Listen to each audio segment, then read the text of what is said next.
Bueno, muy bien. Esta capacitación ya está siendo grabada. Estamos compartiendo la última jornada. Hoy estaremos revisando los módulos 6, 7, 8 y 9 de este entrenamiento. Así que vamos a comenzar. Puse para grabar la presentación, por lo cual la misma estará siendo compartida directamente en la nube. ¿Sí? Muy bien. Bien, módulo 6. Un poquito repasando el temario.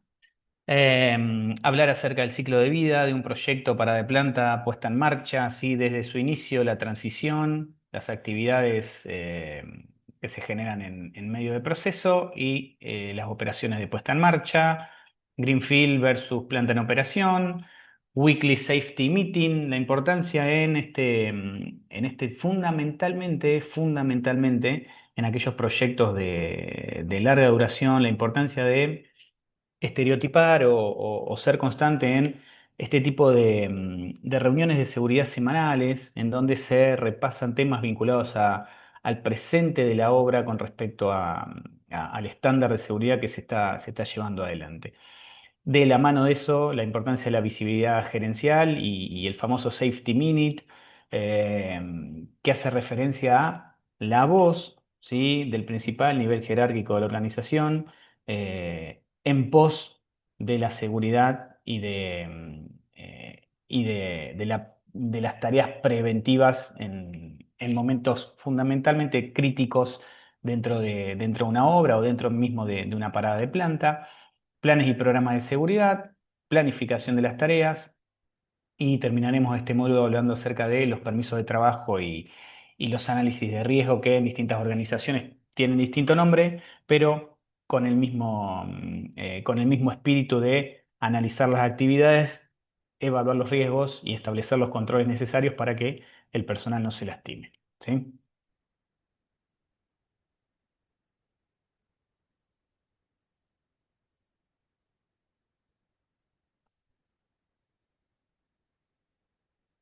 Ciclo de vida de un proyecto o parada de planta, fundamentalmente con el fuerte en el inicio desde la etapa de la planificación. La planificación obviamente puede llevar desde varias semanas hacia varios meses, si es que estamos hablando de una parada de planta de mucha extensión, en un proyecto de mediano a largo plazo. Las instancias de planificación de los distintos departamentos dentro de la industria son muy importantes y generalmente son actividades que llevan mucho tiempo.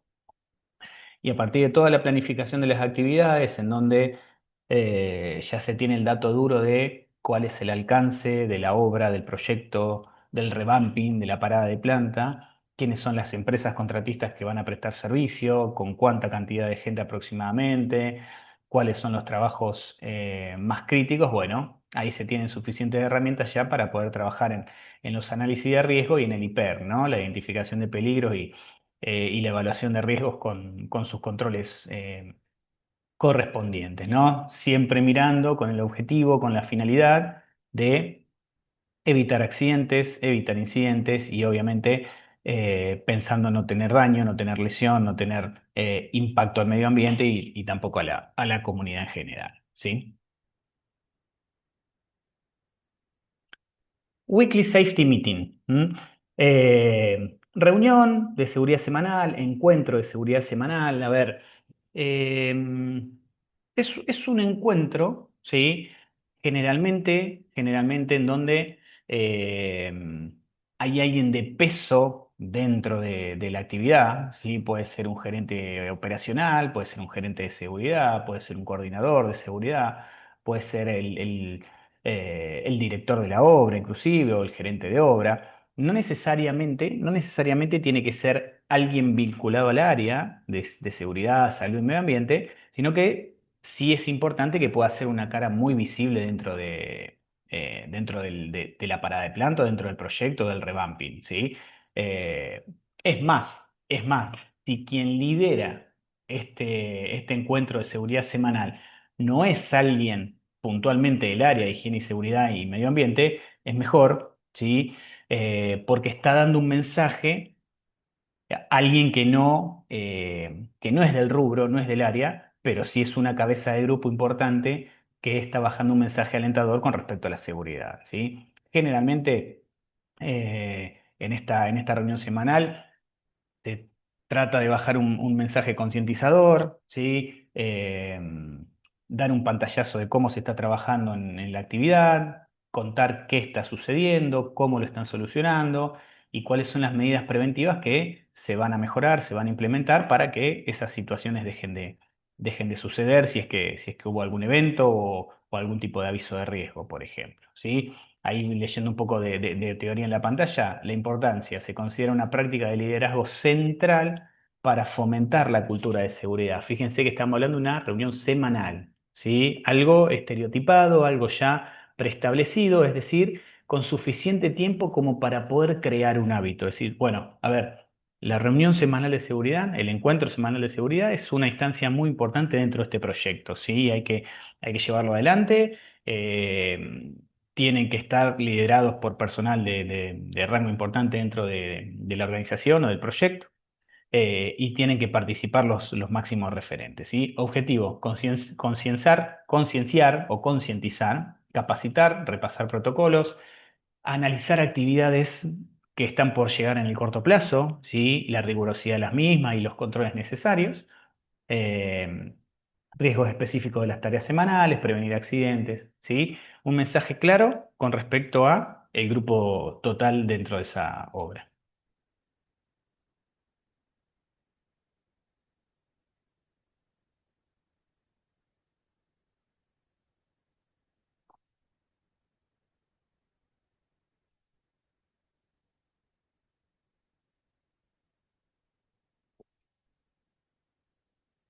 De la mano con este tema que acabamos de nombrar recién, el concepto de visibilidad gerencial y el famoso minuto de seguridad.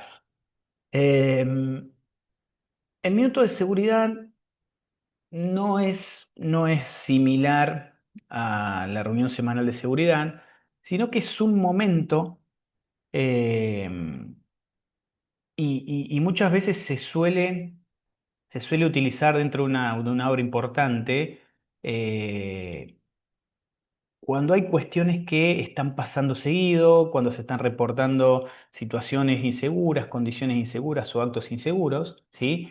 Eh, y es importante, ¿sí?, que el gerente o el director de la compañía tome un momento, no más de 5 minutos, al comienzo generalmente de una jornada laboral, para contar lo que está sucediendo, ¿sí? Para contarle a todo el grupo de trabajo lo que está sucediendo y cuál es la perspectiva, cuál es la visión de la organización para que esto deje de ocurrir. ¿Sí? Acá se baja un mensaje claro, se baja un mensaje, tiene que ser lo más preciso posible y con entiéndanme bien, con la crudeza necesaria para poder darle a entender al grupo de trabajo que están sucediendo cosas y que puede terminar alguien lastimado. ¿Está bien? Entonces, el Safety Minute es una breve charla, 2 a 5 minutos, realizada al inicio de reuniones o turnos, ¿sí? Siempre al inicio del turno de trabajo, como para agarrar al grupo de trabajo antes de comenzar a hacer su labor, destinada a concientizar sobre riesgos específicos, reforzar protocolos de salud, fomentar cultura preventiva y fundamentalmente enfocar, ¿sí? Que el grupo de trabajo enfoque en la seguridad antes de hacer sus actividades, ¿está bien? A menudo se utiliza también para repensar situaciones luego de un incidente, luego de un aviso de riesgo de alta potencialidad, ¿está bien? Entonces, el gerente toma la palabra, ¿sí?, o alguien de máximo rango dentro de la compañía, con palabras concisas, con términos claros, pocos minutos, pero con la fuerza suficiente como para que el grupo de trabajo en su conjunto entienda que hay cuestiones que tienen que rápidamente poder corregir para evitar accidentes. Planificación de un trabajo, ¿sí? La planificación del trabajo es fundamental para, desde el punto de vista operacional, ¿sí?, o desde el punto de vista de avance de obra, optimizar tiempo, aumentar la productividad, reducir el estrés al definir objetivos claros y estrategias de ejecución, ¿sí? En nuestra visión, higiene y seguridad del trabajo permite anticipar riesgos y evitar eventos, ¿sí? Ahí está lo clave para nosotros, ¿está bien? Obviamente que optimizar tiempos, reducir costos, aumentar productividad son temas importantes dentro de una organización, muy importantes. Para nosotros el tema central es que la planificación de las actividades va a permitir tener mucha más conciencia de lo que se va a realizar, cuáles son los momentos, los periodos de ejecución de esa actividad y realmente poder interpretar cuáles son los riesgos de la actividad y cuáles serían o debieran ser las medidas de control a adoptar para que nadie se lastime. ¿Sí? Eso es lo fundamental al momento de hablar de una planificación de la tarea. Está bien, muchas veces cuando la tarea no se planifica de forma correcta, bueno, ¿qué es lo que sucede? Se empieza a pensar cuando ya el trabajo se está ejecutando. Y ahí se corre el riesgo de o no contar con el procedimiento claro, o no contar con un recurso que realmente se necesitaba, o no contar con determinado elemento de protección personal o determinada barrera de seguridad. Entonces, la planificación, ¿sí? Con todos aquellos que trabajen en la planificación está precisamente para esto, pensar antes, pensar cierto tiempo antes de la realización de una actividad, para que después, en la obra, ¿sí? En el pie del área de obra, no tengamos que estar tratando de buscar recursos en lugares donde se empieza a complicar. ¿Está bien? La planificación puede fallar, un poquito de teoría en la pantalla. ¿Por qué puede fallar una planificación? Por falta de recursos, por objetivos poco claros o difusos, ¿sí? Porque hay una deficiencia en la comunicación, una gestión deficiente de los riesgos, ¿sí? Se trató de planificar la actividad para analizar los riesgos de la misma y se fue deficiente en esa situación. Rigidez ante los cambios, falta de seguimiento, ¿sí? Incorrecta asignación de tareas según las fortalezas del equipo. Entonces, es importante que intervengan dentro de la planificación de la tarea aquellos que van a tener ascendencia sobre la misma, ¿sí? Obviamente que van a llevar luego la supervisión de esta actividad y la ejecución de esta actividad.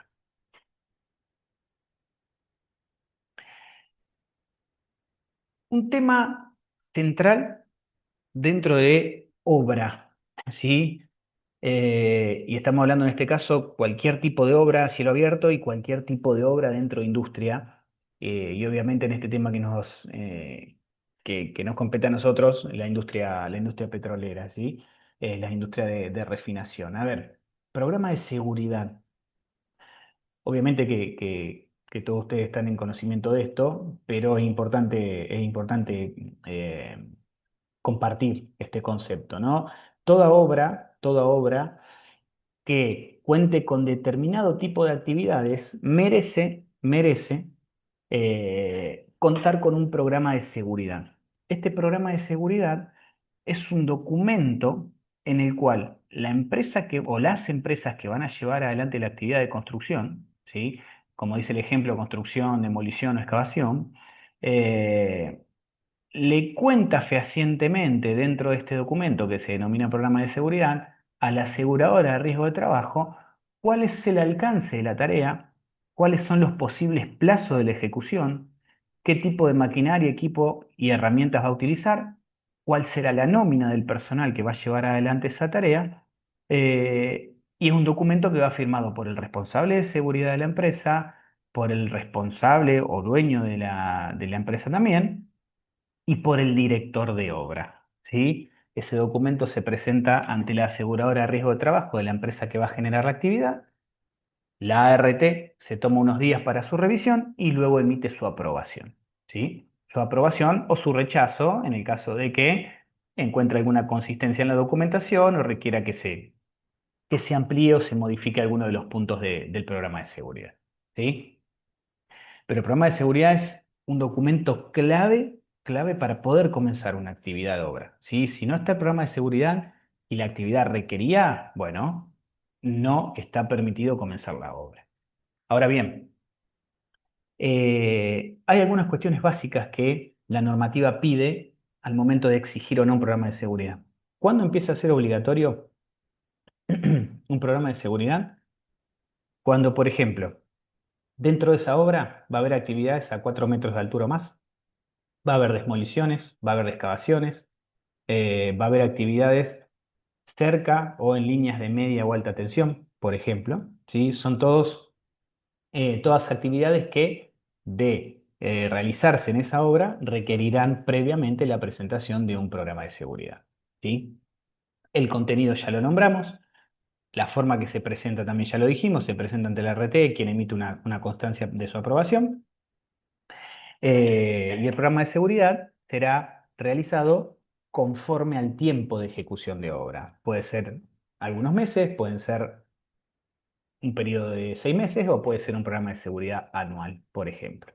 ¿Sí? En caso de que hayamos hecho un programa de seguridad anual y luego la obra se extiende, bueno, existe la posibilidad de poder extender ese programa de seguridad cierto margen de tiempo más. ¿Sí?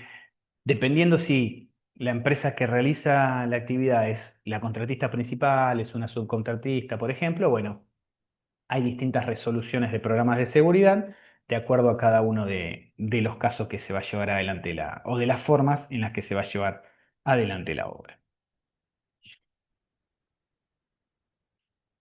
Bien,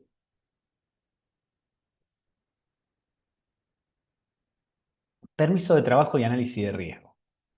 Eh, el primero de estos dos documentos, los permisos de trabajo, bien sabemos que son un acuerdo entre partes, ¿sí? Entre las partes que intervienen en la realización de una actividad. ¿Cuáles son esas partes?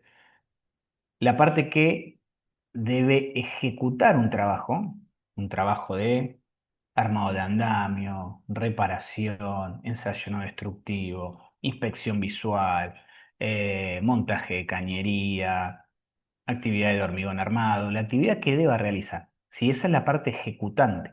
¿M? Y la otra parte, ¿sí? Interviniente dentro de este documento que se denomina permiso de trabajo, es el dueño del sitio, ¿sí? Dueño, por nombrarlo de alguna determinada manera, quiere decir el representante del área, ¿sí? Es decir, si yo dentro de una organización pretendo hacer un determinado trabajo dentro de un área puntual de esa organización, bueno, seguramente los líderes de ese área serán las personas que figuren como emisoras del permiso de trabajo. Y ambos son los que van a acordar el alcance de la actividad. ¿Sí? ¿Quién acuerda el alcance de la actividad? El dueño del sitio donde la tarea se va a realizar, ¿sí? El dueño del área puntual donde la tarea se va a realizar y aquella persona que lidera el grupo de ejecución. Entonces, esas personas acuerdan el alcance de la actividad dentro de un formulario que se denomina generalmente permiso de trabajo.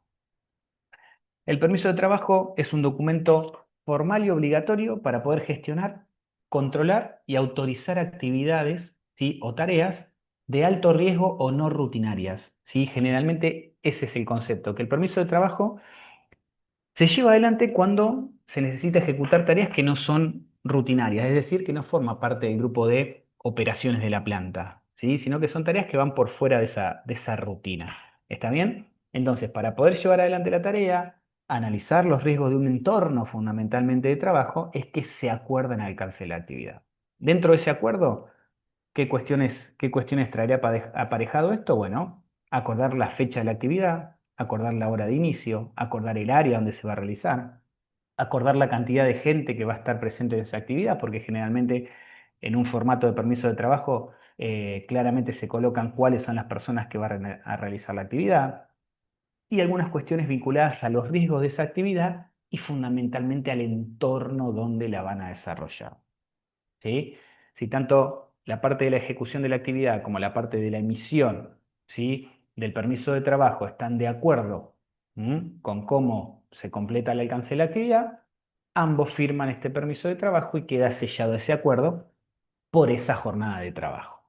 ¿Sí? Generalmente este documento es un documento que debiera quedar en el frente de trabajo porque es un documento que permite a las personas conocer que pueden estar haciendo una actividad bajo determinado parámetro y además es un documento auditable por cualquier persona dentro de la organización. ¿Sí?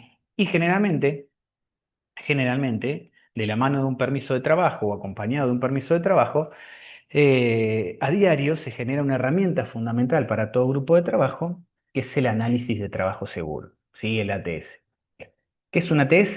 En distintas organizaciones puede tener distintas formas de nombrarlo, ¿no? ATS, AST, APR, JSA, por nombrarles algunas formas de nombrar esta herramienta, ¿sí? El análisis seguro de trabajo es una herramienta preventiva, ¿sí? Es un documento en donde lo que se busca es que el grupo que va a realizar la actividad pueda enfocar en esa tarea que va a realizar e identificar los peligros de su actividad y del entorno donde la va a realizar.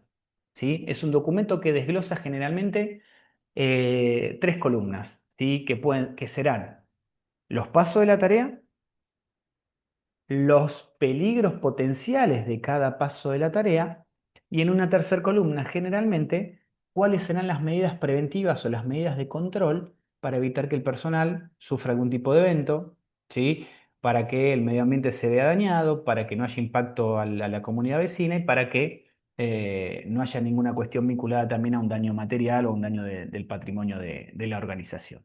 ¿Está bien? Entonces, el análisis de trabajo seguro, el famoso ATS, que generalmente existe en la mayoría de las organizaciones, obviamente mucho más en las industrias de refinación, tiene ese objetivo, ¿no? Que el personal se reúna en su conjunto, comparta una forma conjunta de analizar los peligros del entorno, de cada una de las etapas de la tarea que va a realizar en ese momento, y puedan en conjunto, con el supervisor en la cabeza, obvio, y con asesoramiento generalmente del grupo de seguridad, de higiene y seguridad, poder establecer cuáles son los mejores procedimientos de trabajo, los mejores EPP que se pueden utilizar, las mejores barreras de seguridad para que esa actividad salga o se realice de la forma más segura posible.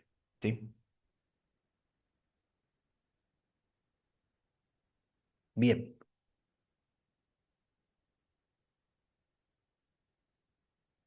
Módulo 7. Equipos viales, movimiento de suelo, pilotaje editable estacado, armadura, encofrado y hormigonados, acopio de materiales, ¿sí? Todos estos cinco temas primeros de este módulo hacen referencia claramente y exclusivamente, casi, eh, a tareas vinculadas a obra civil, ¿sí? Izaje mecánico y izaje manuales y parada y puesta en marcha de los equipos. Equipos viales y movimiento de suelo. Bueno, cuando hablamos de maquinaria vial, y vinculada a movimiento de suelo, podemos estar hablando de un montón de tipos de vehículos, ¿sí? Podemos estar hablando desde eh, una retroexcavadora, ¿sí? Ya sea con balde, ya sea formato oruga, ¿sí? Podemos estar hablando de una mini retroexcavadora, podemos estar hablando de un camión volcador, podemos estar hablando de un autoelevador, por ejemplo. Podemos estar hablando de un camión hidrogrúa o de una grúa, ¿sí? Como maquinaria vial, ¿no?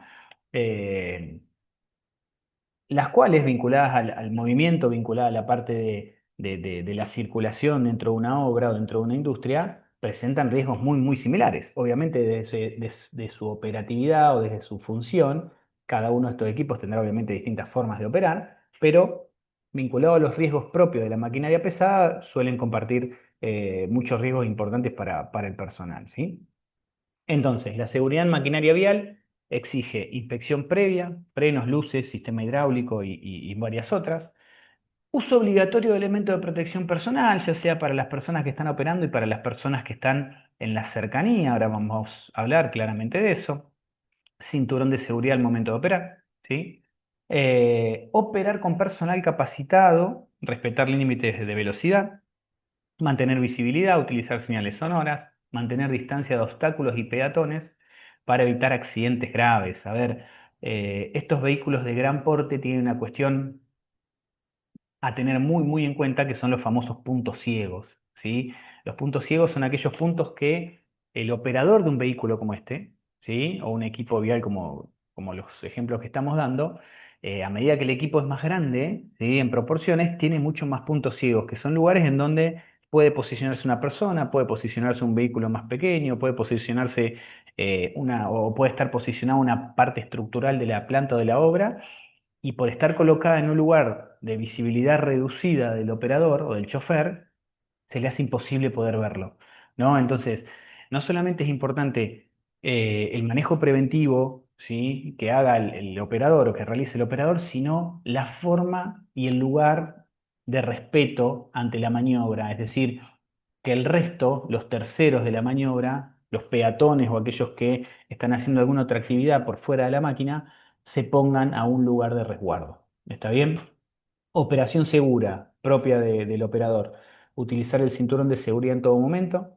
mantener los tres puntos de apoyo de contacto al subir o bajar de la máquina, dos manos y un pie o dos pies y una mano. Esto es importante porque hay muchos eventos vinculados al operador de los equipos, por ejemplo, en una máquina retroexcavadora o en un camión, por subir o bajar en forma acelerada, en forma desordenada, o pegar un salto para bajar de la cabina del camión, o para bajar de la cabina de una máquina retroexcavadora, por ejemplo. ¿Sí? Este punto habla precisamente de utilizar los tres puntos de apoyo al momento de subir o bajar del vehículo.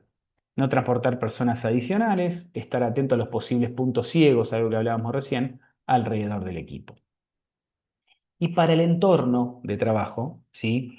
Señalizar y delimitar el área de trabajo para evitar el paso de peatones, asegurar visibilidad mediante luces, espejos y alarmas de retroceso, disponer de un vigía con ropa reflectiva para notificar cualquier situación imprevista. Es fundamental la presencia de un vigía. Y ese vigía tiene que saber, tiene que conocer, y aquellos que estamos en la parte de supervisión, debemos estar atentos a eso también, que el vigía no es alguien que se deba poner en riesgo, totalmente lo contrario, está para evitar que haya una situación de riesgo, inclusive con él mismo o con ella misma. ¿Está bien? Entonces el vigía es alguien que tiene que tener una ropa puntual para poder ser visibilizado en todo momento y estar atento también dónde se ubica dentro de la zona de maniobra. ¿Sí? Porque obviamente es alguien que no debe ponerse en riesgo a sí mismo. Principales riesgos, fíjense en este ejemplo que aparece en pantalla de una máquina retroexcavadora, por ejemplo, ¿no? La primera figura gráfica abajo a la izquierda, una forma correcta de subir este tipo de equipos, ¿no? Lo que hablábamos hace un ratito. Los famosos tres puntos de apoyo cuando estamos haciendo un ascenso o un descenso, inclusive este ascenso-descenso, que son dos escalones para subir a la cabina de un equipo vial, ¿sí? Siempre mantener las dos manos y un pie, o en el movimiento de subir o bajar, mínimamente una mano y los dos pies sobre una superficie de contacto, ¿no? Para reducir al mínimo la posibilidad de tener una caída. Obviamente tampoco dando saltos de escalón a escalón o saltos desde la cabina a nivel de piso, ¿sí? Principales riesgos: vuelcos por terrenos inestables o pendientes, la tercera foto hace referencia a eso, atropellamientos, aplastamientos o golpes a trabajadores peatonales, caídas al subir o bajar de la cabina, lo que hablábamos recién, contactos con líneas eléctricas, ha pasado mucho en la historia industrial o en la historia de obra, el contacto del brazo hidráulico o del balde, ¿sí? Con líneas eléctricas de forma aérea. Contacto con canalizaciones subterráneas, muy, muy, muy común al momento de realizar una excavación, una determinada excavación, ¿no? Por eso siempre, lo hemos charlado en algún otro de los módulos, fundamental contar con los planos del sitio, ¿no? Para poder identificar los puntos trazables, ¿sí?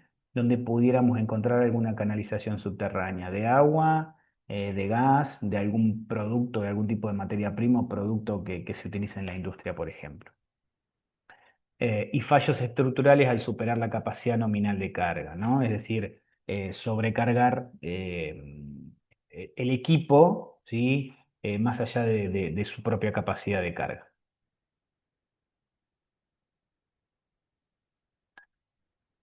Más riesgos: exposición a altos niveles de ruido, vibraciones, polvos y humos, tanto para el operador como para aquellos que están en la cercanía. Riesgos ergonómicos: fatigas del operador debido a posturas forzadas. Vibraciones del tipo cuerpo entero. Bueno, tengan en cuenta que más allá que en la actualidad, sí, la mayoría de estos equipos nuevos, desde la ergonomía propia del asiento, las formas en la cabina y demás, se van adaptando al posicionamiento de la persona, pero bueno, este tipo de actividades puede generar algo que se conoce con el nombre de vibraciones, ¿sí? Y en este caso, vibraciones de cuerpo entero. ¿Por qué? Porque la persona está sentada sobre un vehículo, ¿sí? Y todo el movimiento de traslación del mismo, y las actividades que ese equipo realice van a generar vibraciones en el trabajador. Proyección de partículas por materiales eyectados, desmoronamiento de sitio excavado, acopio de tierra muy al borde de la excavación. Ese es un tema muy, muy, muy importante porque muchas veces se retira tierra, se saca tierra con la máquina retroexcavadora y se acopia si no tenemos un camión volcador o un camión para que traslade esa tierra a otro determinado sitio, muchas veces se suele acopiar cerca de los bordes. Bueno, hay que tener en cuenta mucho eso, porque esa tierra puede claramente hacer fuerza sobre las paredes de excavación y esa excavación desmoronarse. ¿Sí? Golpes a estructuras o procesos de la planta.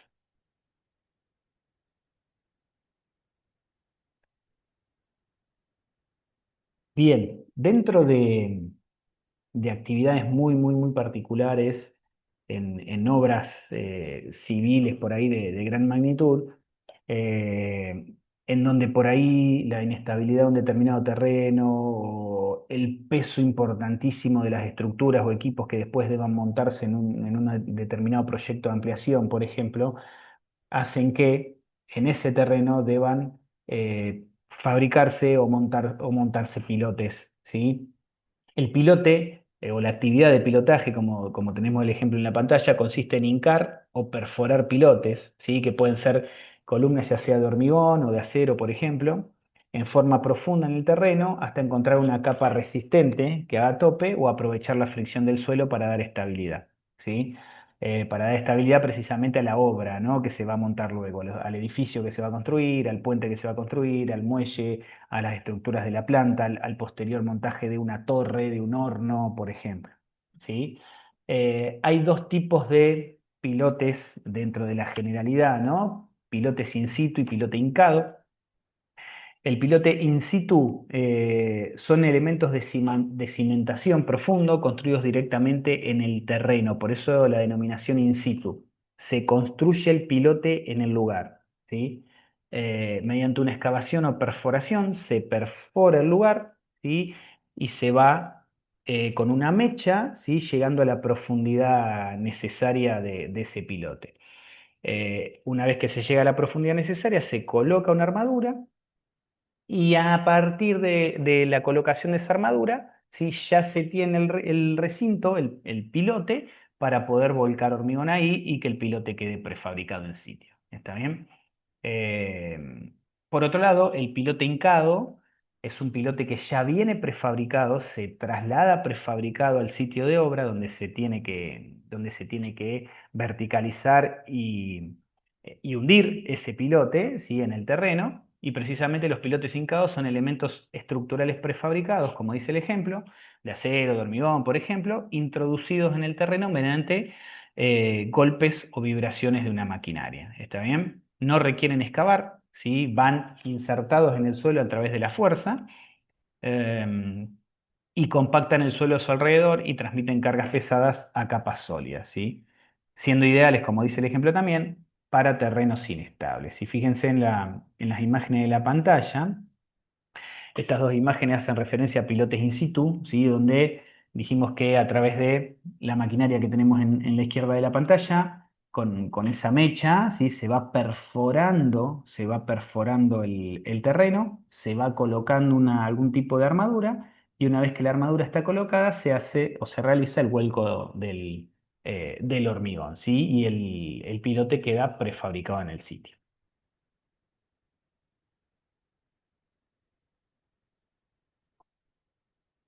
Y en la pantalla siguiente, ¿sí?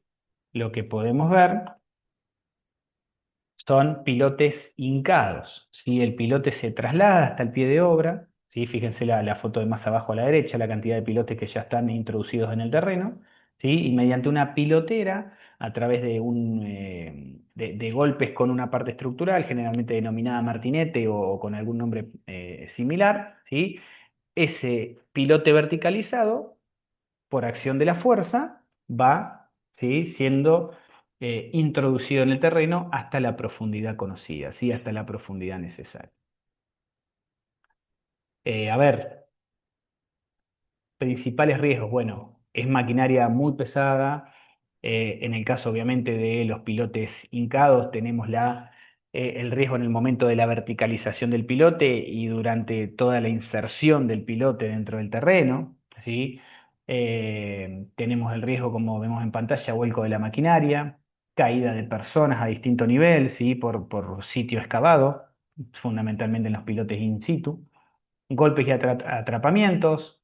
Riesgos geotécnicos, un posible hundimiento del terreno, un deslizamiento, desprendimiento de tierra, ¿sí? Especialmente en excavaciones profundas, en los pilotes in situ.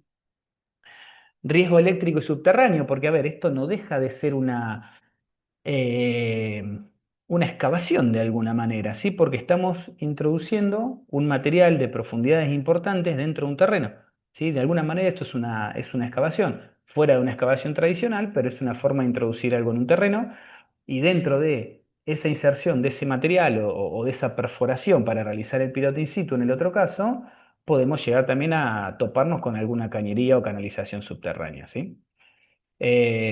Agentes físicos y químicos de exposición dentro de los riesgos, ¿no? Obviamente son actividades que generan mucho ruido, fundamentalmente el pilote hincado, ¿sí? El golpe del martinete contra el pilote recurrente presenta la generación de un ruido muy, muy, muy elevado, ¿sí? Vibraciones y manipulación de productos químicos como la bentonita. La bentonita, por ahí para el que no lo conoce, es un producto que una vez realizada la perforación y colocada la armadura, mientras se va volcando hormigón, se coloca un producto que se denomina bentonita, que es para evitar el desmoronamiento, ¿sí? Y que ese hormigón pueda trabajar mucho, mucho más rápido también y que el pilote se pueda conformar mucho mejor.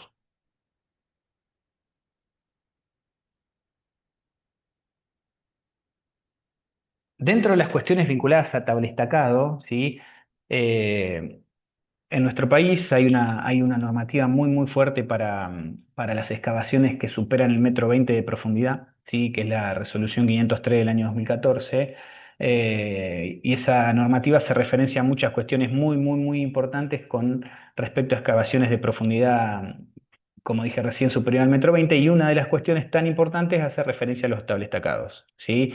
Toda excavación que supere esa profundidad tiene que tener una planificación y una ejecución de un tablestacado, es decir, de unas paredes de contención de la excavación, siempre atendiendo la profundidad de la excavación, el tipo de terreno, ¿sí? El tipo de tierra o el tipo de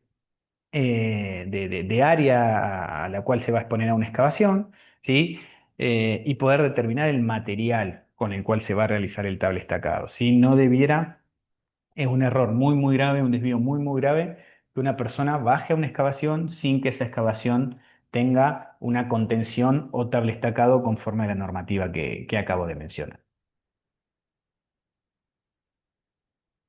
Armaduras y encofrados. Bien. Eh, Obviamente estamos hablando de todo el paso previo al momento de una gran hormigonada, por ejemplo, ¿no? El encofrado y las armaduras son componentes fundamentales en la construcción de hormigón armado, ¿sí?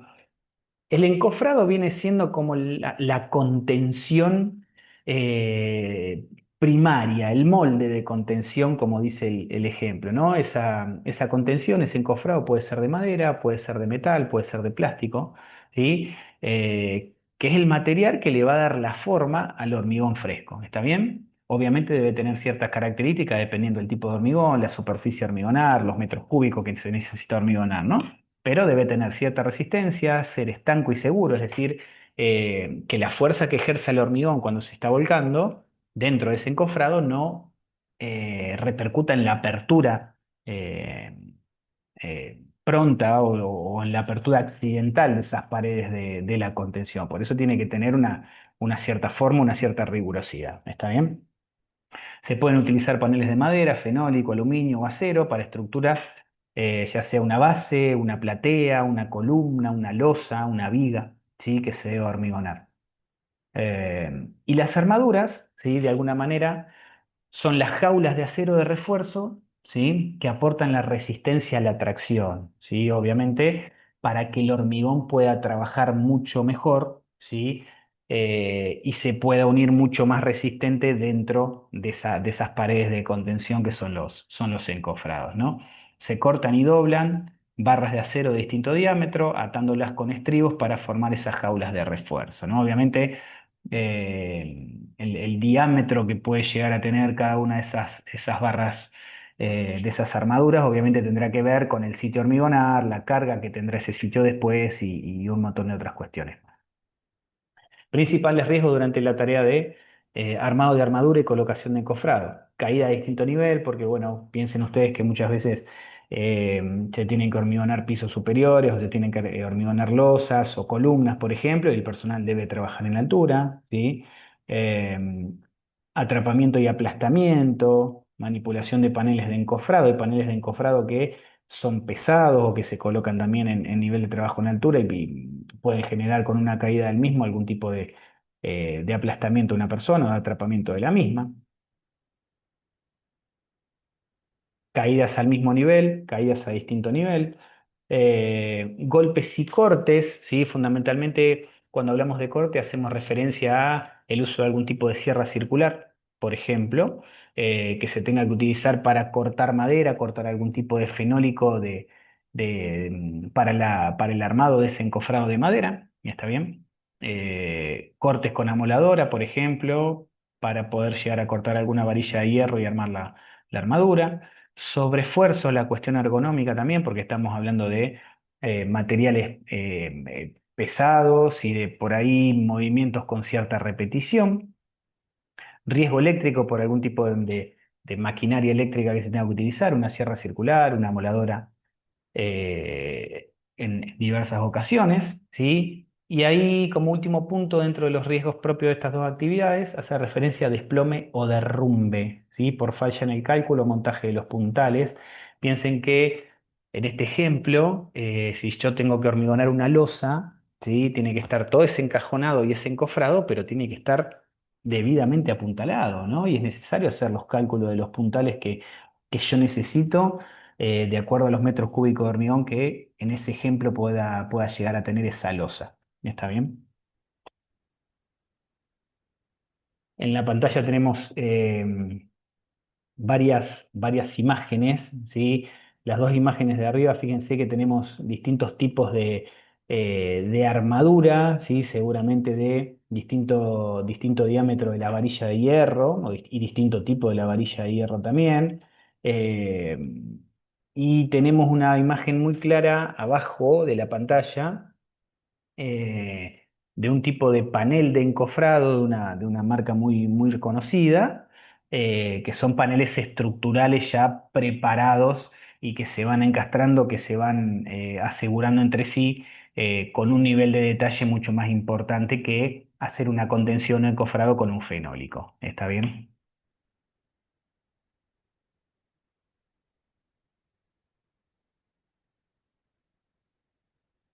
Bien, tareas de hormigonado.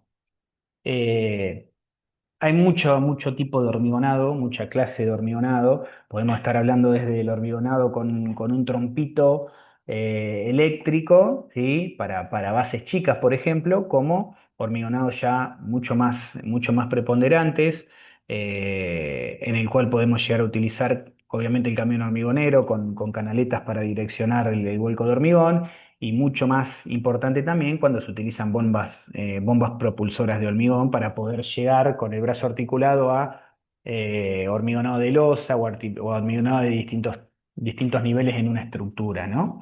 En el ejemplo de la pantalla hace referencia al hormigonado con bombas, que es un método eficiente para transportar hormigón fresco desde el camión, ¿sí? Hasta el lugar exacto de vertido, ¿no? Entonces, el camión vuelca en la bomba y la bomba propulsa, ¿sí? Hasta el lugar propio donde se debe volcar el hormigón, ¿no? Mediante presión y una serie de tuberías.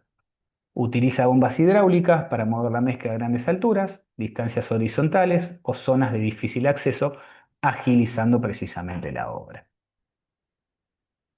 Hay que tener presente que esta actividad presenta, valga la redundancia, muchos riesgos aparejados, ¿sí? El famoso latigazo que puede llegar a generar la manguera o manguerote, como se le suele llamar, ¿sí?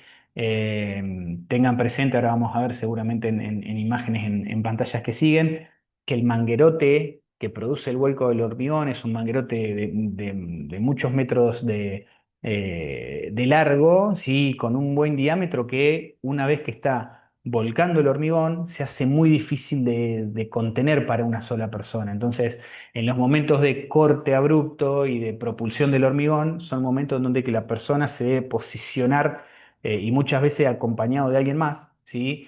Un compañero de soporte para poder posicionarse firmemente y no verse movilizado de forma abrupta con el movimiento de esa manguera, ¿no? bloqueos, la obstrucción en las tuberías puede generar sobrepresión y rotura de las mismas, ¿sí? Si por ahí el hormigón no está fluyendo de forma adecuada dentro de la manguera al momento de ser volcado. Obviamente, como todo vehículo que pudiera llegar a estar en un suelo inestable o de una forma insegura, puede llegar a producirse un vuelco, ¿sí? Un vuelco de la bomba por una falla en la estabilización del camión, por ejemplo, o incorrecta colocación de los apoyos del vehículo, caídas a distinto nivel, ¿sí? Resbalones y caídas en zonas con resto de hormigón recién volcado. Y fíjense las imágenes, ¿no? A ver, en la primera imagen vemos una persona movilizando el manguerote, sí, obviamente hay manguerotes mucho más grandes que ese que tenemos en la pantalla, y que si la persona que lo está operando lo pierde de vista, se distrae, o no está bien atento a un posible corte abrupto de la volcada de hormigón, puede llegar a tener algún tipo de accidente, ¿sí? Un camión arriba a la derecha, un camión hormigonero con la canaleta para direccionar el hormigón a la zona necesaria, ¿sí? Abajo a la izquierda una bomba propulsora con un brazo articulado, una serie de cañerías para poder llegar a distancias muy lejanas, ¿sí? Lo mismo que en la foto de la derecha de la pantalla.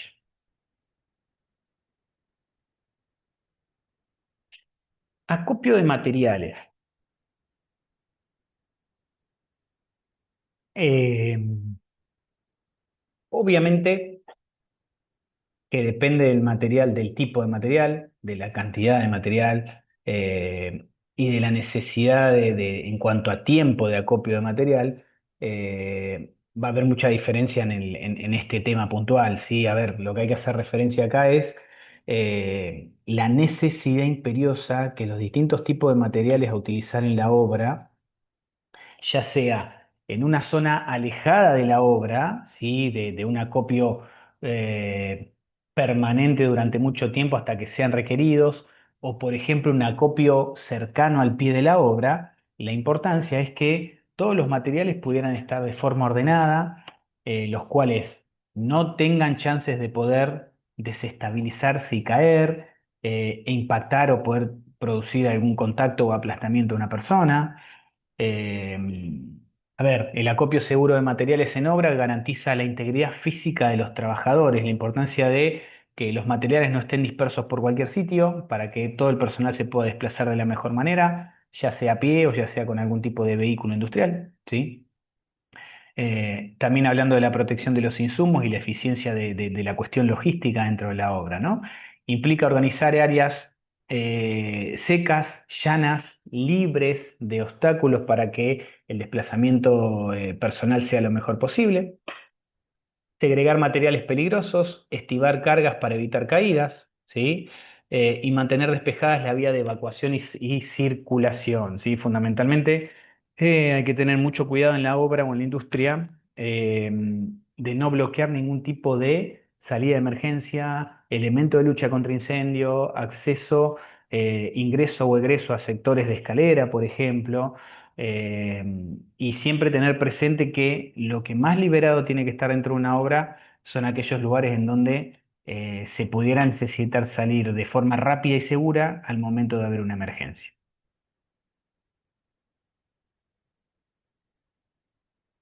Y en cuanto a los izajes, ¿sí? Hemos hablado en módulos anteriores sobre izaje con grúa. ¿M? Acá hacemos una mención breve a, por ejemplo, izaje con aparejo, ¿sí? Los distintos tipos de aparejo son muy utilizados para distintos tipos de montaje, obviamente no del todo pesados, pero sí montajes que tranquilamente, al poder desestabilizarse la tapa de un equipo, una cañería menor o lo que sea, pudiera generar claramente un evento de potencialidad muy elevada, ¿sí? Por eso en la pantalla, al hablar acerca del ejemplo de izaje de cañería, por ejemplo, ¿no? El izaje de cañerías con aparejo es una operación crítica que requiere una planificación, ¿sí? Una planificación, por ejemplo, desde dónde se va a posicionar el aparejo, cómo está el estado del aparejo, cuál va a ser el trayecto que deba recorrer esa cañería, ¿sí? Dónde va a estar posicionado el personal que va a hacer el desmontaje de esa cañería o el montaje de la cañería en el sitio adecuado, ¿sí? Planificación, equipo certificado, personal calificado para garantizar la seguridad de la actividad. Se utilizan elementos como eslingas, grilletes y ganchos para elevar, mover y posicionar las cañerías. En la industria de la construcción, minería, gasoductos, montaje, oleoductos, refinerías, ¿sí? Industria pesada. En la pantalla aparecen simplemente algunos ejemplos de algunas cuestiones importantes a revisar de un aparejo, ¿sí? El estado de los ganchos, la necesidad que el gancho tenga su pestillo de seguridad, su traba de seguridad, para que en el momento que por ese gancho pasa una faja, por ejemplo, estemos seguros que esa faja va a estar contenida dentro de ese gancho y con el posible movimiento la faja no tenga la posibilidad de salir del mismo, ¿sí? Revisar también el estado de los ganchos, que no tengan fisuras, que no tengan abolladuras ni deformaciones pronunciadas y obviamente revisar también los eslabones de cada una de las cadenas del aparejo, ¿no? Obviamente dentro de alguna de las cuestiones que se debe revisar un aparejo antes de hacer una actividad de izaje.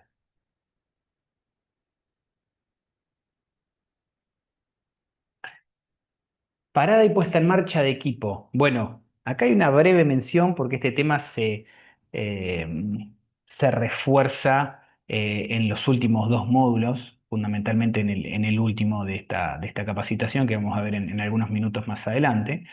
Pero siempre, por ejemplo, en una parada de planta, hay dos momentos que son muy críticos, además de las actividades de reparación propias de la ventana mecánica, que son la parada o las paradas de cada una de las unidades en forma consecutiva y la futura puesta en marcha una vez que las reparaciones han terminado, ¿sí? La parada y puesta en marcha de equipos industriales son fases críticas, como se menciona en el ejemplo, que aumentan los riesgos de accidentes, incluyendo atrapamientos, fugas químicas, incendios, explosiones, fallas mecánicas, ¿sí? Por fatiga de material o corrosión tras inactividad. Es crucial aplicar procedimientos de bloqueo de energía, como el famoso LOTO, Lockout Tagout de energía eléctrica, de energía mecánica o de cualquier tipo de energía, inspecciones exhaustivas y formar al personal para evitar arranques intempestivos o errores operativos. ¿Sí? Eh, ¿Cuáles pueden ser los principales riesgos en un momento de parada y puesta en marcha? Riesgos mecánicos, ¿sí? Como por ejemplo atrapamiento en partes móviles, cortes, aplastamientos y proyecciones de piezas. Energías peligrosas, piensen que bruscamente va a interrumpirse el paso de un fluido o liberarse el paso de un fluido en una puesta en marcha. Entonces, pudiera haber una liberación inesperada de energía mecánica, eléctrica, hidráulica o neumática durante el mantenimiento y durante la puesta en marcha. Riesgos ambientales y químicos por exposición a sustancias químicas, explosivas. eh, Puede haber algún tipo de gas con diferentes tipos de toxicidad, inclusive asfixiante, por ejemplo, y siempre el peligro de principio de incendio que está latente, ¿no? Fallas técnicas durante el arranque, ¿sí? Eh, por ejemplo, como corrosión o atascos en equipos inactivos, ¿sí? Que pueden causar roturas, incendios por fricción o sobrecarga, y el factor humano, ¿sí? Fatiga del personal, falta de capacitación, falta de comunicación, ¿sí? Piensen que puntualmente en una parada de planta se trabaja en días consecutivos, obviamente siempre se pregona que el personal tenga sus días de descanso correspondientes, pero de por sí ya son actividades en donde se trabaja 20, 25, 30, 40 días, la cantidad de tiempo que se planifique que va a durar el trabajo mecánico, y son actividades muy intensas, en donde el agotamiento físico del personal con el correr de los días se empieza a hacer sentir y claramente puede ser un desencadenante de algún tipo de evento. ¿Sí?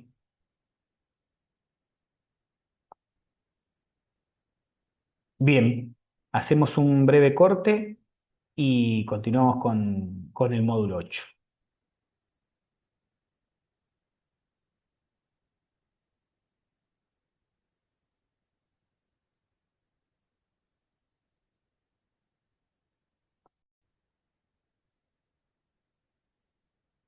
Bien, módulo 8. Montaje de estructuras, cañerías y válvulas, armado de andamio, un tema muy importante dentro de una obra, dentro de una parada de planta. Montajes, instalación, instrumentación y control, actividades de soldadura, aislación y pintura, ajuste de equipos rotantes y tendidos eléctricos y subestaciones en el módulo 8.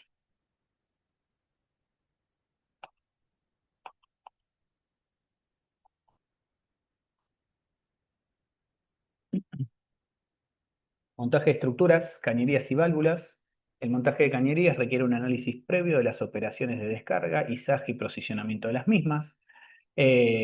Obviamente que es muy importante analizar el ciclo de vida de la maniobra, ¿no? Es decir, el peso de la carga, la distancia, lo que hemos visto en módulos anteriores con respecto al tema de si estamos usando un camión hidrogrúa o una grúa, la tabla de carga, ¿sí? Y obviamente interpretar todo el trayecto, esa movilización del tramo de cañería, de la estructura o la válvula, por ejemplo, que tengamos que llegar a montar. Tramos rectos de cañería pueden ser más simples, dependiendo de su longitud del trayecto, en varios casos. Y sí, piezas un poco más no tan lineales o con distintas formas, ¿no? Prefabricados con piezas como codos o válvulas pueden complicar el montaje por la ubicación del centro de gravedad de cada pieza, ¿sí? O por la complicación en la forma de poder desligar esa pieza. Para el montaje de válvulas se debe tener en cuenta la forma de deslingado de las mismas, lo que decíamos recién, y especial atención en la aproximación final a la posición, ¿no? Con respecto a la línea de fuego, ¿sí? La exposición de las manos, ¿no? Siempre se pregona de eh, una vez cercana la válvula o la cañería al lugar de posicionamiento final, recién ahí acercarse eh, para poder realizar las actividades de montaje, precisamente para evitar exponerse a la línea de fuego, ¿sí? Bien. Principales riesgos identificados. Los principales riesgos en el montaje de cañería en altura incluyen caída de persona, ¿sí? Caída de herramientas o materiales, colapso de los andamios, algo de que lo que vamos a hablar en próximas pantallas, cortes, atrapamientos, exposición a condiciones climáticas adversas, por ejemplo. Algunas imágenes de distintos tipos de movimiento de- de cañerías o de equipos pesados o de algún tipo de estructura, alguna válvula. Obviamente desde y hacia lugares distintos, con distintos tramos, distintas formas de lingado, pero con riesgos muy particulares y muy similares, como por ejemplo la caída de la carga, la exposición al momento de un montaje, ¿sí? La forma de deslingado. Y acá precisamente en pantalla colocamos un gráfico para poder reforzar sobre este concepto, ¿no? Todas las eslingas deben sujetarse de manera segura a la carga, de manera que proporcionen el máximo control y evitar cualquier desplazamiento, deslizamiento de cualquier parte suelta de la carga. Al colocar las eslingas es importante que la persona encargada determine el método de montaje, ¿sí? Más adecuado y más apropiado, fundamentalmente no tanto al peso, aunque sí, sino mucho más a la forma de la pieza que se debe movilizar para después montar. ¿Sí?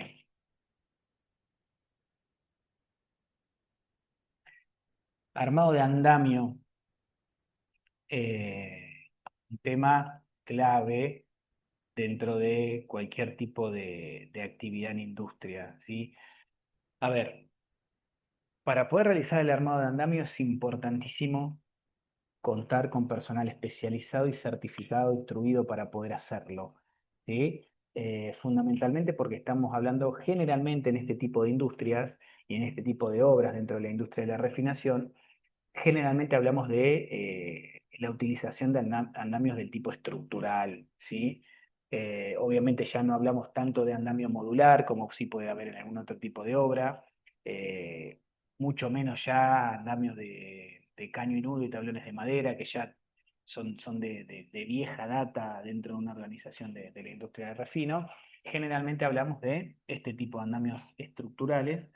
eh, en los cuales tienen muchísimas ventajas porque cuentan con un montón de dispositivos, con un montón eh, de- de- de materiales para poder armar el andamio, más complejo, más difícil en el lugar más complicado, poder hacerlo igualmente de forma muy segura, ¿no? Y esa es una de las ventajas. A ver, medidas claves de seguridad con respecto al momento de armado de andamio. Capacitación en cuanto a la capacitación y al equipo. Solo personal capacitado puede montar, desmontar, modificar andamios. Es obligatorio el uso de arnés de seguridad, ¿sí? Siempre el 100% conectado a puntos de anclaje seguros. Inspección previa, verificar la ausencia de algún tipo de anormalidad en el material, algún tipo eh,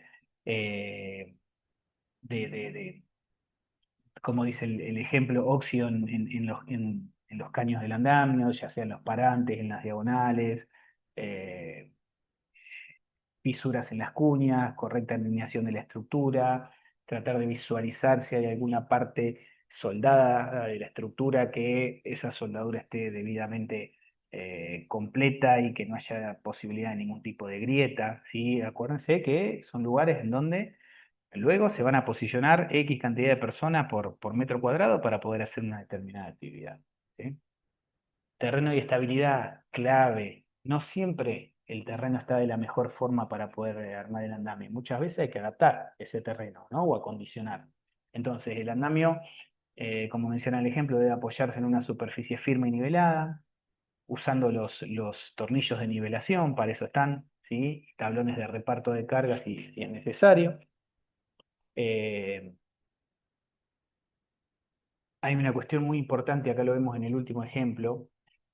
Muchas veces se habla de la necesidad del arriostre del andamio. El arriostre o arriostramiento, como muchos de ustedes saben, es la vinculación del andamio a una estructura existente para evitar la movilidad del mismo. Bueno, hay una regla que hace referencia al concepto de andamio autoestable.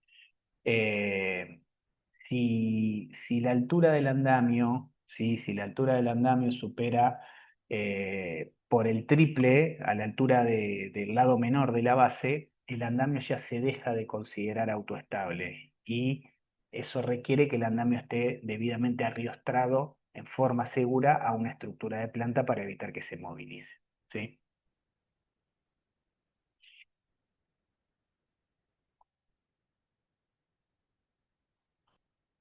Ahí podemos ver en pantalla dos tipos de andamio, ¿sí? Andamio estándar y no andamio no estándar, ¿no? Cuando hablamos de andamios estructurales son precisamente lo que tenemos en las imágenes en la pantalla, ¿sí? Eh, Fíjense que estamos hablando acá de andamios simples, pero podemos ver tranquilamente que cuenta con muchos dispositivos para poder armar el andamio de forma muy, muy segura, inclusive eh, parece que la persona pudiera estar como dentro de una jaula, ¿sí? Muy, muy contenido, sin posibilidad de que pudiera llegar a caer, ¿sí? Pero bueno, obviamente, esto no es una plataforma estándar de trabajo, sino que es una plataforma que se arma para poder acceder a un determinado lugar y hacer una actividad, ¿no? Por lo cual hay que tener los recaudos necesarios, ¿sí? Andamio no estándar, cualquier andamio que tenga menos de 6 metros de altura, y el andamio no estándar es aquel andamio que supera los 6 metros de altura o que, por ejemplo, tiene, como muestro en el puntero con el puntero en la pantalla, ¿sí? Una parte en voladizo, ¿no? Fíjense que tenemos un andamio completo y una especie de balcón que sale, ¿sí? Surge del cuerpo principal del andamio, contenido por diagonales, ¿sí? Y la persona está en esta parte trabajando, haciendo alguna actividad, una inspección visual, la actividad que sea. Bueno, esta es una parte denominada andamio voladizo. ¿Está bien? Entonces, todo andamio que tenga 6 metros de altura para arriba y andamio voladizo se considera andamio no estándar. Y ese andamio no estándar, a ese andamio no estándar se le requieren algunas condiciones adicionales de seguridad, como por ejemplo que esté dimensionado en base a cálculos, ¿sí? Se tienen que armar bajo un documento que se denomina memoria de cálculo, que tiene que estar firmado por alguien de competencia en la materia, ¿sí? A ver, armado de andamio y sus componentes.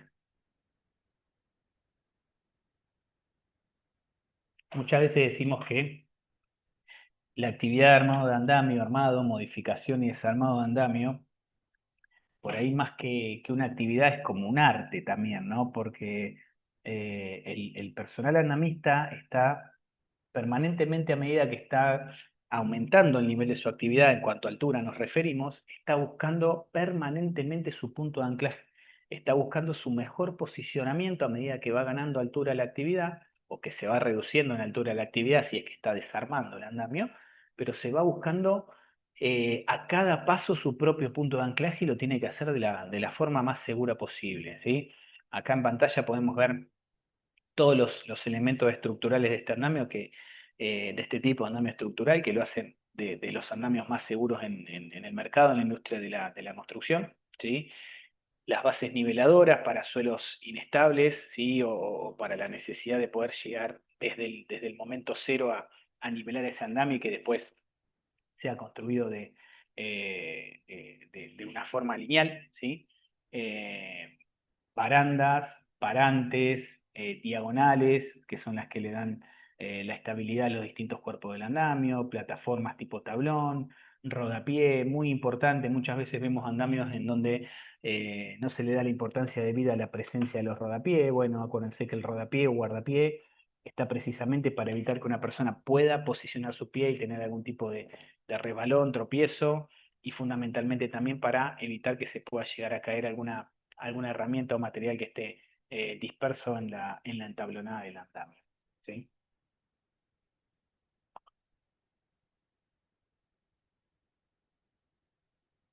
Bien, montaje e instalación de instrumentación y control, ¿sí? Por ahí pareciera que son tareas un poco más no tan robustas en cuanto a la magnitud, un peso de una carga, de un montaje de trabajo en caliente, pero son tareas muy importantes y que tranquilamente están aparejadas o atravesadas por un montón de riesgos también, ¿sí?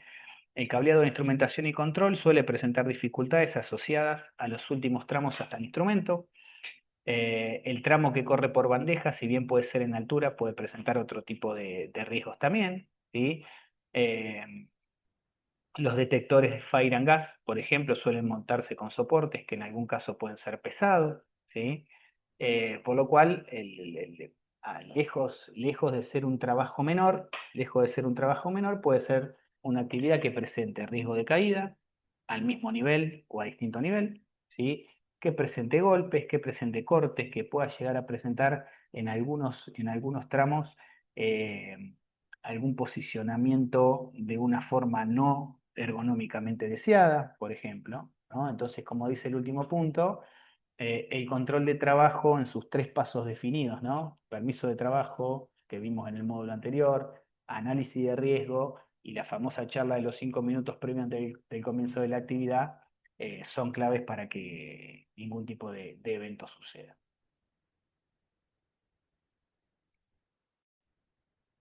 Soldadura, ¿sí? Hemos hablado en módulos anteriores acerca de los trabajos en caliente, puntualmente en este módulo eh, aparece la actividad de soldadura como algo para poder desarrollar bien. Bueno, hemos hablado de áreas clasificadas también, sin embargo, tenemos que interpretar que las actividades de soldadura son eh, realmente muy riesgosas, ¿sí? Muy utilizadas en la obra, muy utilizadas en una reparación, pero actividades muy riesgosas en fin, no solamente por la cuestión vinculada a la proyección de partículas incandescentes o al posible punto de ignición que pueden generar, obviamente, sino también por cuestiones vinculadas a higiene industrial, por ejemplo, ¿no? Como la existencia de los famosos humos de soldadura, como la posible radiación que, que esta actividad puede llegar a generar y provocar algún tipo de afección al trabajador en su vista, por ejemplo, ¿sí? Eh, la soldadura, además del riesgo obvio del trabajo en caliente, presenta riesgo higiénico, humo y radiación, ¿sí? El trabajo en zonas clasificadas o con riesgo de atmósfera explosiva conlleva el uso de carpas o recintos presurizados, como ya hemos visto en otro módulo. Debe existir guardia de fuego, el famoso guardia de fuego o vigía de fuego, ¿sí? Que es alguien que durante el proceso previo del comienzo de la actividad en caliente, en el transcurso de la actividad en caliente y al finalizar la misma, es una figura, ¿sí? El vigía de fuego, que tiene que estar constantemente monitoreando el sitio si pudiera llegar a ver la posibilidad de que algo pudiera llegar a tomar ignición. ¿Está bien? Entonces se tiene que asegurar que la proyección de partículas esté contenida, que no haya material inflamable en la zona, que los desagües estén tapados, ¿sí? Que no haya el menor riesgo, ¿sí? Que no haya posibilidad de que algo pudiera llegar a empezar a combustionar, ¿sí? Eh, en el área de soldadura, bueno, claramente no debieran existir materiales inflamables, ¿sí? Los principales riesgos en la soldadura incluyen desde la inhalación de humos y gases tóxicos, quemaduras por salpicaduras de metal fundido, lesiones oculares, ¿sí? Por radiación ultravioleta e infrarroja. Obviamente que hay que interpretar, analizar y establecer las medidas preventivas acorde al tipo de soldadura que vamos a realizar. ¿Sí? Fíjense, tenemos una de las imágenes, una soldadura eléctrica con un aporte de electrodo, ¿sí? Y en otro caso un tipo de soldadura con el aporte de un gas, ¿sí? Como por ejemplo puede ser la soldadura con argón, ¿sí? Y si bien tienen riesgos distintos, obviamente el riesgo vinculado a la radiación y a la protección visual que debe usar el soldador, obviamente ahí estamos hablando de un riesgo muy similar, ¿sí?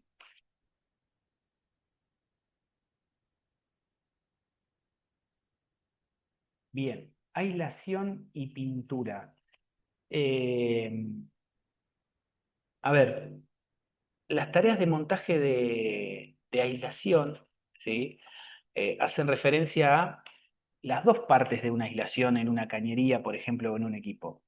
La parte que va pegada a la cañería, ¿sí? Que va revistiendo la cañería en contacto con la misma, que es la famosa contención térmica, ¿sí? O aislación térmica, más preponderante, que es, por ejemplo, el uso de lana mineral o manta cerámica o algún otro tipo, ¿no? O algún otro modelo, ¿sí? Y por sobre encima se suele colocar la chapa de aislación para la contención exterior, ¿sí? Y evitar que ese material aislante interno se empiece a desgranar y pueda permanecer en el ambiente, ¿sí? Ambas, ambas especialidades son particularmente complicadas. En ambos casos muchas veces se trabaja en altura y en espacios confinados. Bueno, es muy común realizar tareas fundamentalmente también de aislación en altura, ya sea sobre andamios, sobre plataforma de elevación mecánica o sobre guindola soportada con grúa, por ejemplo. Eh, en caso de la aislación, dependiendo con qué material se realice, el riesgo higiénico puede ser alto, por eso para hacer actividades con lana mineral, por ejemplo, o algún producto similar, es muy necesario utilizar protección respiratoria, ¿sí? Para evitar que esas fibras puedan ingresar al organismo.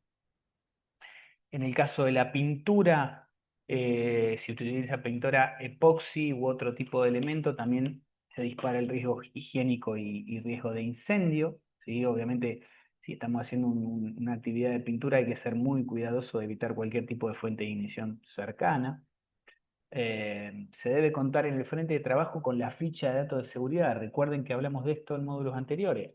La famosa ficha de datos de seguridad que nos va a contar cuáles son las características propias de la pintura que estamos utilizando y cuáles son los riesgos de esa pintura, ¿no? Si entra en contacto de la persona, si se prende fuego, si se derrama, por ejemplo. Eh, Ambos tipos de tareas requieren un constante control de las condiciones de orden y limpieza. Se debe tener presente la contención de partículas, ¿sí? Tanto de pintura como de arena, que pudieran desplazarse a distancias considerables.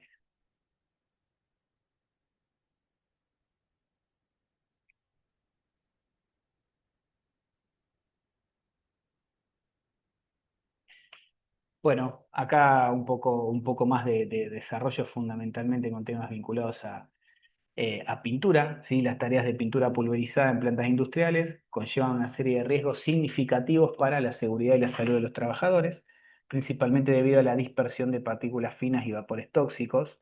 Por eso es muy importante, como dijimos recién, la protección no solamente de las vías respiratorias superiores, sino también de la vista, ¿sí? Y del cuerpo completo para evitar algún tipo de dermatitis, por ejemplo.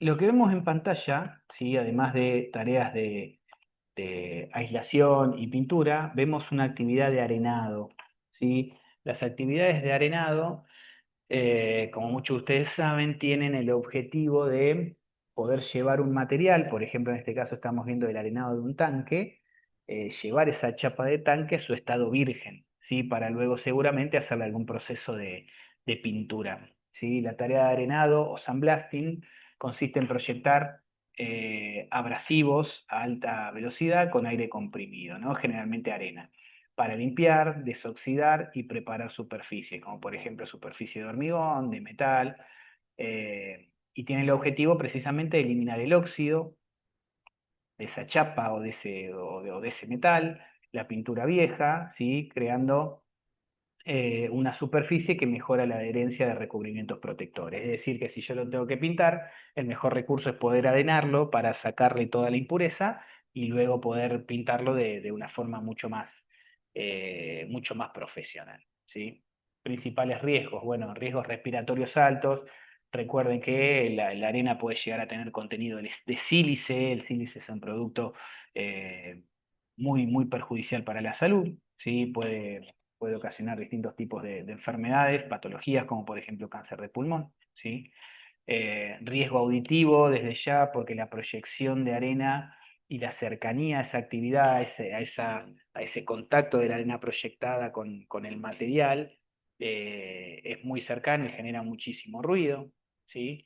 Exposición a diversas sustancias tóxicas, por ejemplo, de la pintura que contenía esa superficie, que también va a estar en remoción y pululando en el aire, por eso la importancia de la protección respiratoria también.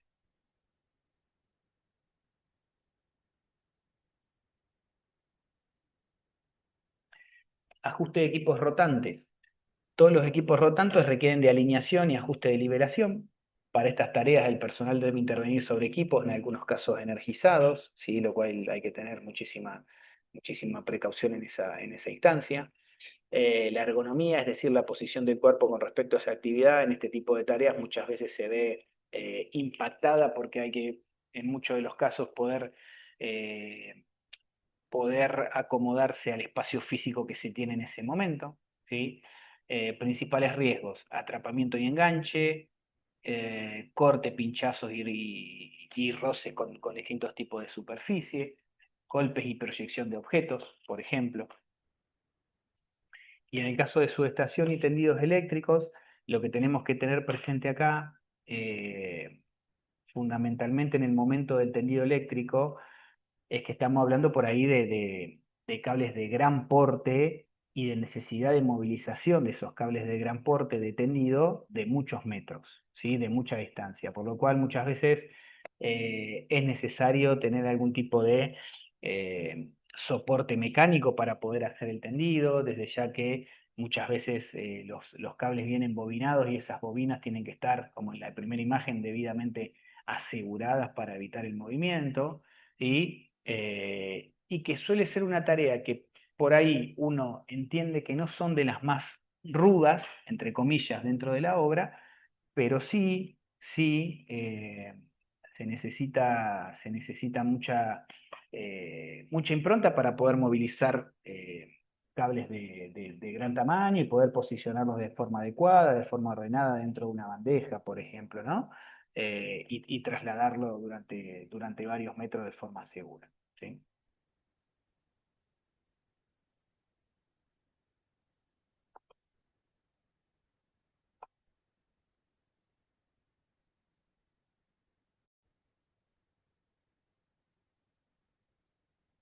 Bien, y último módulo de esta capacitación, cuestiones vinculadas a chapas híbridas ciegas. Bueno, este temario de este módulo hace referencia a todo lo previo a la puesta en marcha de la unidad, ¿no? Desde la revisión inicial o previa a la entrega de precomisionado, el precomisionado propiamente dicho, comisionado y puesta en marcha de las unidades, ¿sí?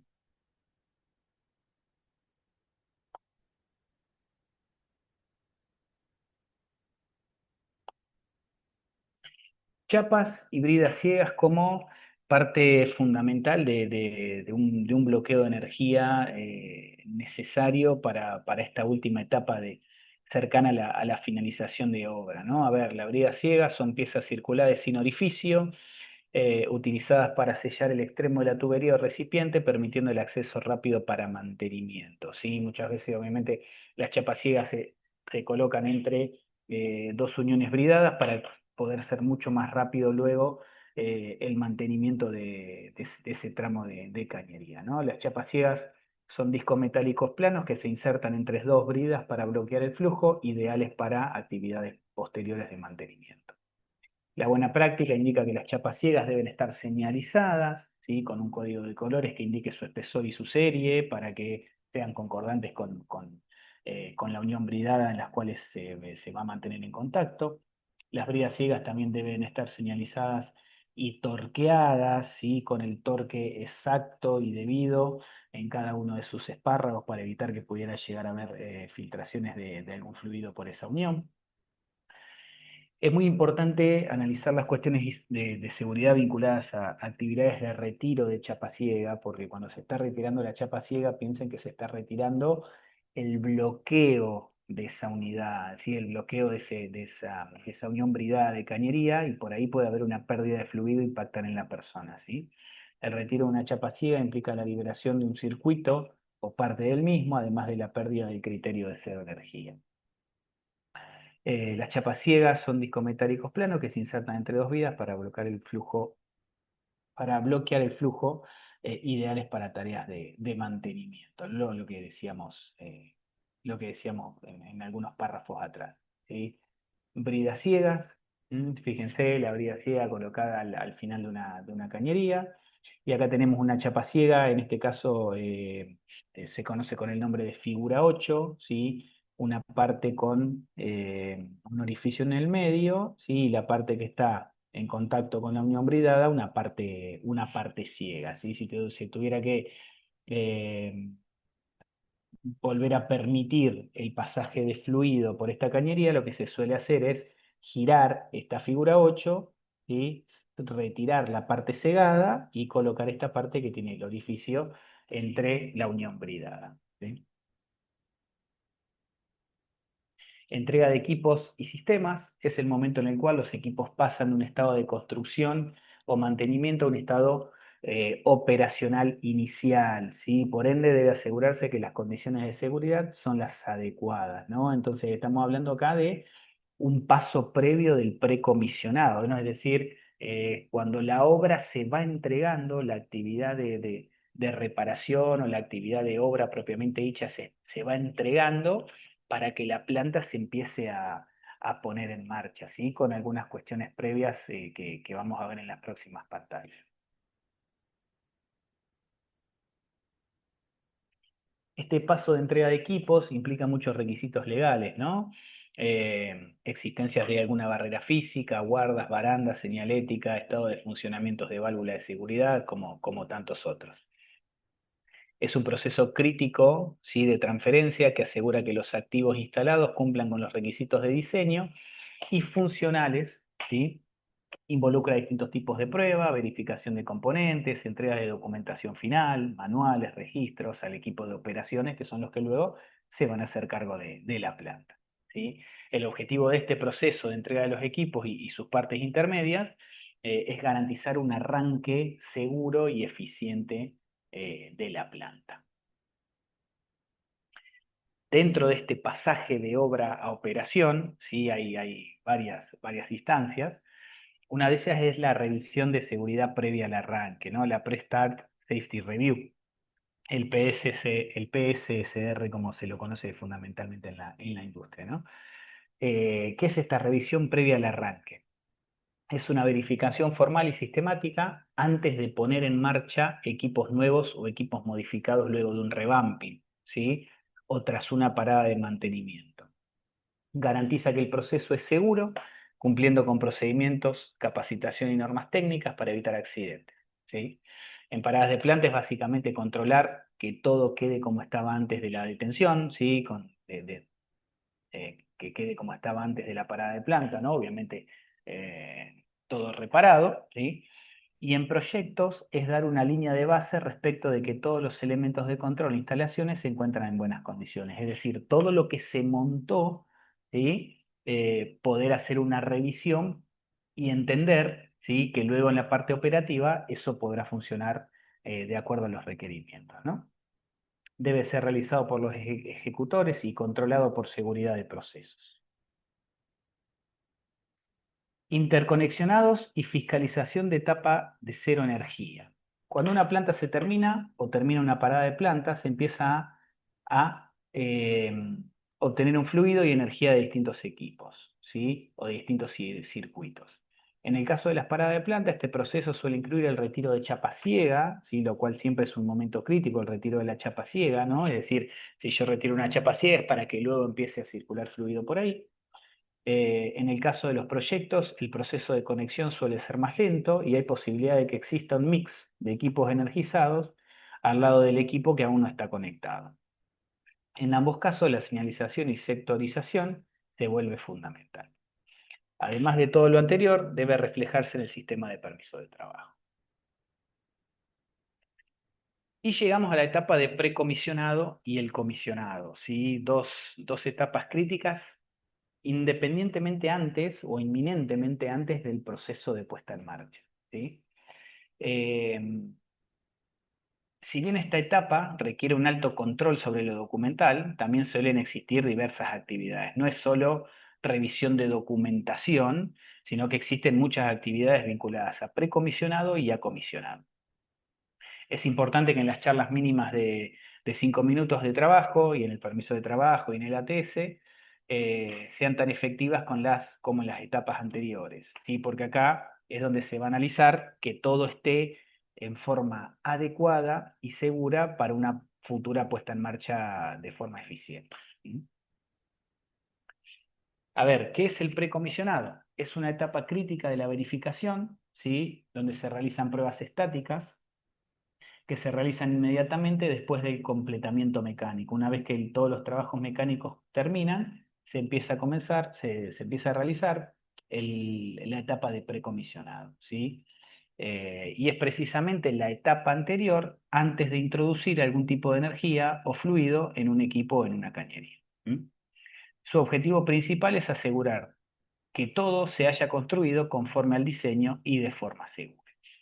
Las tareas principales del precomisionado: inspecciones estáticas, ¿sí? Verificando físicamente la ausencia de energía eléctrica, ¿sí? Siempre en frío. Limpieza de tuberías y equipos, ¿sí? El flashing con agua, es decir, la inyección de agua para poder eliminar cualquier tipo de impureza que una cañería pudiera llegar a tener, por ejemplo, ¿no? Lo mismo que el soplado con aire o la limpieza química de los tramos de cañerías de la planta. Prueba de presión y estanqueidad, ¿sí? Que son ensayos en tuberías, pruebas hidrostáticas o pruebas neumáticas para detectar algún tipo de fuga si los hubiera, y calibración de instrumentos. Y el comisionado, ¿sí?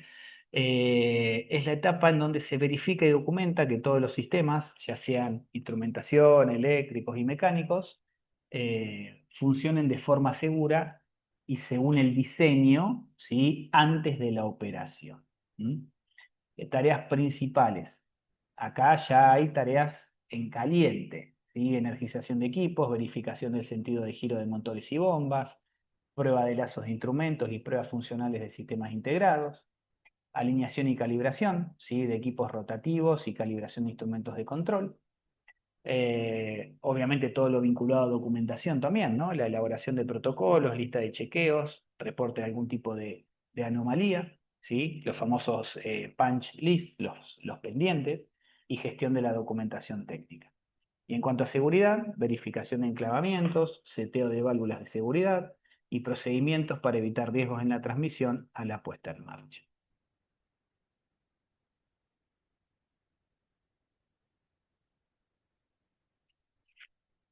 ¿Cuál es, cuál es la preponderancia de los operadores de la planta? ¿Sí?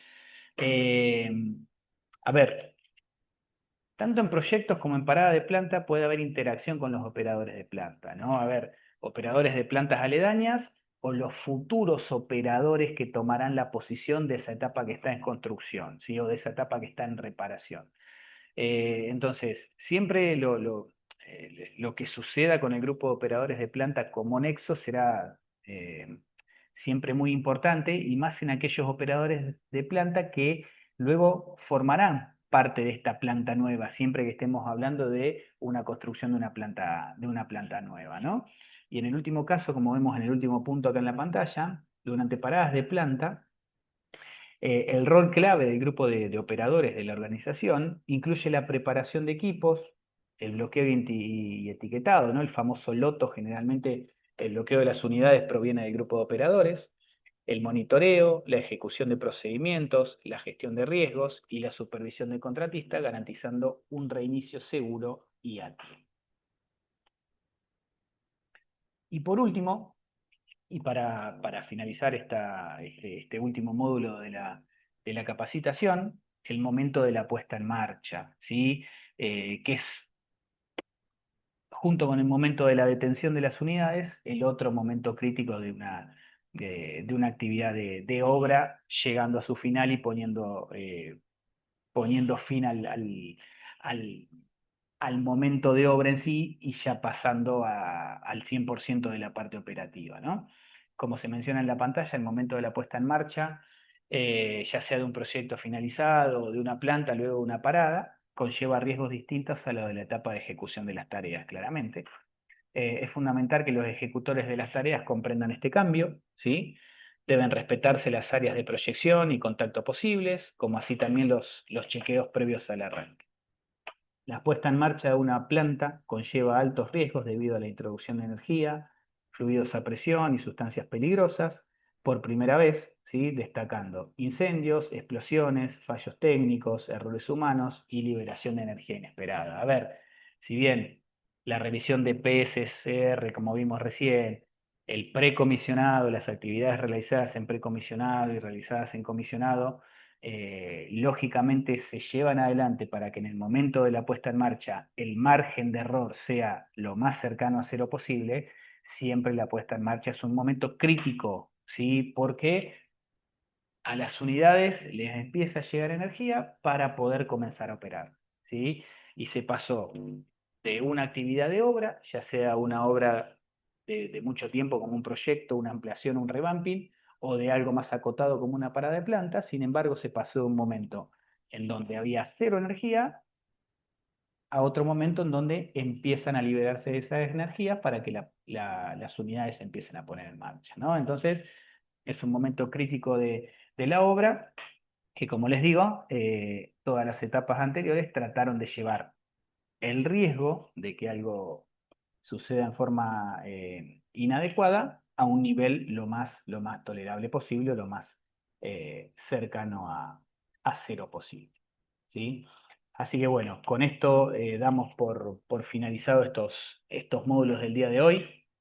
Eh, Fueron 4 clases en donde pudimos repasar muchas cuestiones vinculadas siempre a, a esta disciplina de seguridad, salud, medio ambiente, vinculadas a las industrias de refinación, en donde pudimos repasar un montón de cuestiones eh, en casi 200 filminas, ¿no? 200 slides.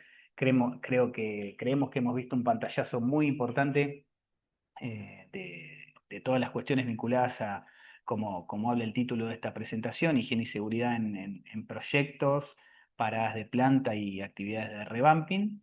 Eh, Así que bueno, para nosotros ha sido muy lindo poder compartirlo con el grupo que ha presenciado esta actividad en en estas distintas semanas que lo llevamos adelante.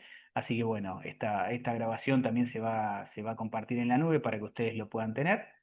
Y desde ya les agradecemos el tiempo que le han ustedes impreso a esta capacitación y esperemos que haya podido ser provechosa para todos ustedes. Así que bueno, les mandamos un saludo grande y nos estamos viendo en cualquier otra actividad.